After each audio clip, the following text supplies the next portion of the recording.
Hello అండి. ఎప్పుడు రొయ్యల వేపుడన్నది ఒకేలా కాకుండా ఇలా పెద్ద సైజు రొయ్యల్ని తలతో పాటు ఫ్రై చేయండి. స్పైసీగా, టేస్టీగా చాలా చాలా బాగుంటుంది. నార్మల్గా రొయ్యల వేపుడు చేసేటప్పుడు మనం తలని తీసేసి చేస్తామట ఫ్రై అన్నది. కానీ ఇలా టైగర్ ప్రాన్స్ ఫ్రై చేసేటప్పుడు ఇలా తలతో పాటు ఫ్రై చేసుకున్నట్లయితే టేస్ట్ చాలా బాగుంటుంది. ఫ్రై అయ్యేటప్పుడే ఈ రొయ్యల్లో నుంచి తలలో నుంచి ఒక జ్యూస్ లాంటిది రిలీజ్ అయ్యి టేస్ట్ మరింత పెరుగుతుందన్నమాట. ఆ రొయ్యల వేపుడికి ఎలా చేసుకోవాలో వీడియోలో చూద్దాము. నీట్గా క్లీన్ చేసుకోవాలి. మనకి నల్లగా మేత పొట్టు ఒకటి ఉంటుంది కదా, అది ఇలా కట్ చేసి తీసుకోవాలండి. మీరు దాంతోపాటు కానీ ఫ్రై చేసుకుంటే మనకి ఫ్రై అన్నది నీచు వాసన వచ్చేస్తుంది అనమాట. పెద్ద సైజు రొయ్యలు ఎప్పుడు కూడా ఇలా తలతో పాటే ఫ్రై చేసుకోవాలి. ఇలా తలతో పాటు రొయ్యల వేపుడు చేసుకునేటప్పుడు తలలో ఉన్న వేస్ట్ కూడా నీట్గా క్లీన్ చేసుకోవాలండి.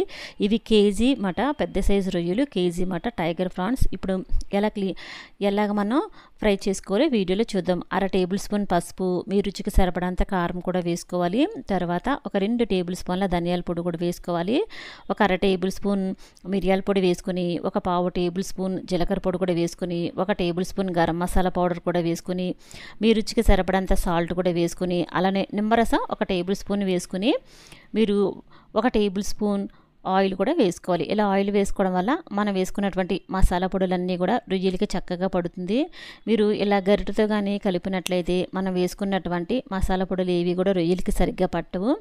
ఎందుకంటే మనం తలతో పాటు ఫ్రై చేసుకుంటున్నాం కనుక ఇలా చేతితోనే ప్రతి రొయ్యకి కూడా మనం వేసుకున్నటువంటి ఈ మసాలా పొడులన్నీ పట్టేలా ఇలా చేతితోనే కలుపుకోవాలి. కలిపేటప్పుడు జాగ్రత్తగా కలుపుకోవాలండి, గుచ్చుకుంటుంది తలలు ఉన్నాయి కనుక వేళ్ళకి. తర్వాత ఒక 2 టేబుల్ స్పూన్ అల్లం వెల్లుల్లి పేస్ట్ వేసుకుని, ఈ అల్లం వెల్లుల్లి పేస్ట్ కూడా ప్రతి రొయ్యకి పట్టేలా ఈ విధంగా కలుపుకోవాలి. ఇలా బాగా కలుపుకున్న తర్వాత ఈ రొయ్యల్ని మూత పెట్టేసి గంట పాటు ఫ్రిడ్జ్లో పెట్టాలి. చూడండి, ఇలా బాగా మసాలా పొడులన్నీ పట్టేలా ఈ విధంగా కలుపుకోవాలన్నమాట ప్రతి రొయ్యకి కూడా.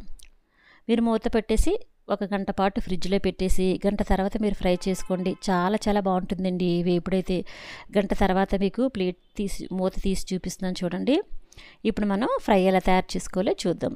స్టవ్ ఆన్ చేసుకుని కళాయి పెట్టుకుని 4 టేబుల్ స్పూన్ల నూనె వేసుకోవాలి. ఫ్రై కనుక కొద్దిగా నూనె అన్నది ఎక్కువే పడుతుంది. ఇలా నూనె మనం వేసుకుని వేడైన తర్వాత మొదటిగా కొన్ని రొయ్యలు వేసుకుని ఫ్రై చేసుకోవాలి. మిగిలినవి తర్వాత ఇదే పద్ధతిలో మీరు వేయించుకోవాలి. ఇలా కళాయిలు ఎన్నైతే పడతాయో అన్ని రొయ్యలు మొదటిగా వేసుకుని వేయించుకోవాలండి. ఒకవైపు వేగిన తర్వాత మరొక వైపు కూడా తిప్పుకొని వేయించుకోవాలి.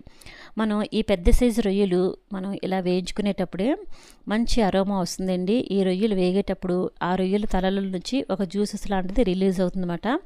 నార్మల్ రొయ్యలు ఫ్రై చేసేటప్పుడు కంటే ఈ పెద్ద సైజు రొయ్యలు ఫ్రై చేసేటప్పుడు మనకి స్మెల్ అనేది తెలిసిపోతుందన్నమాట. అంత మంచి అరోమా ఉంటుంది. ఇలా ఒకవైపు వేగిన తర్వాత మరొక వైపు కూడా తిప్పుకుని వేయించుకోవడమే. మీరు రొయ్యల వేపుడు మరీ ఎక్కువసేపు వేయించుకుంటే గట్టిగా అయిపోతుందండి. అలా కాకుండా ఒకవైపు చక్కగా వేగింది అనగానే మరొక వైపు కూడా బాగా వేగిందంటే తీసేసుకుని ప్లేట్లో వేసుకోవడమే. మంచి టేస్ట్ కోసం అలానే మంచి ఫ్లేవర్ కోసం కొద్దిగా మనం కరివేపాకు వేసుకోవాలి. రొయ్యల వేపుడు కాస్త స్పైసీగా ఉండడానికి కట్ చేసుకున్నటువంటి పచ్చిమిర్చిని కూడా వేసుకోవాలి. ఎందుకంటే మనకి రొయ్యలు అన్నవి కాస్త స్వీట్గా ఉంటాయి కనుక మనం ఎప్పుడైనా సరే ఫ్రై అనేది కాస్త స్పైసీగా చేసుకోవాలి. ఒకవైపు తిప్పి మనం వేయించుకునేటప్పుడే ఇలా మూత పెట్టుకుని మధ్యన కలుపుకుంటూ వేయించుకోవాలి. చూడండి ఎంత మనకి జ్యూసీగా ఉందో, చూస్తుంటేనే నోరు ఊరిపోతుందండి.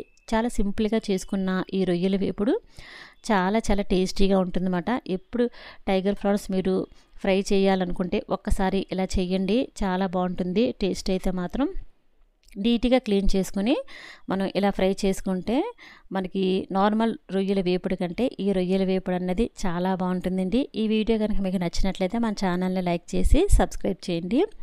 చివరిగా చిన్నగా కట్ చేసుకున్నటువంటి కొత్తిమీరని వేసుకుని మనం స్టవ్ ఆఫ్ చేసేసుకోవడమే. మీకు ఒకసారి చూపిస్తున్నాను చూడండి. ఒక రొయ్య అన్నది మనం మసాలా పొడులు వేసుకుని గంట పాటు ఫ్రిడ్జ్లో పెట్టడం వల్ల మనకి ప్రతి రొయ్యకి కూడా ఇలా చక్కగా మసాలా పట్టి ఉంటుంది. నార్మల్గా వైట్ రైస్లో కలుపుకుని తిన్నా కూడా చాలా చాలా బాగుంటుందండి ఈ ఫ్రై అయితే మాత్రం. రసం, పప్పుచారు, మీరు ఏదైనా సరే సైడ్ డిష్గా కూడా ఇది పక్కన పెట్టేసుకుని ఈ రొయ్యల వేపుడు అన్నది తినొచ్చు. చిన్న పిల్లల నుంచి పెద్దవాళ్ళ వరకు కూడా ఇలా ఫ్రై చేస్తే చాలా చాలా ఇష్టంగా తినేస్తారు. ఈ వీడియో మీకు నచ్చినట్లయితే మన ఛానల్ని లైక్ చేసి సబ్స్క్రైబ్ చేయండి. Thank you for watching.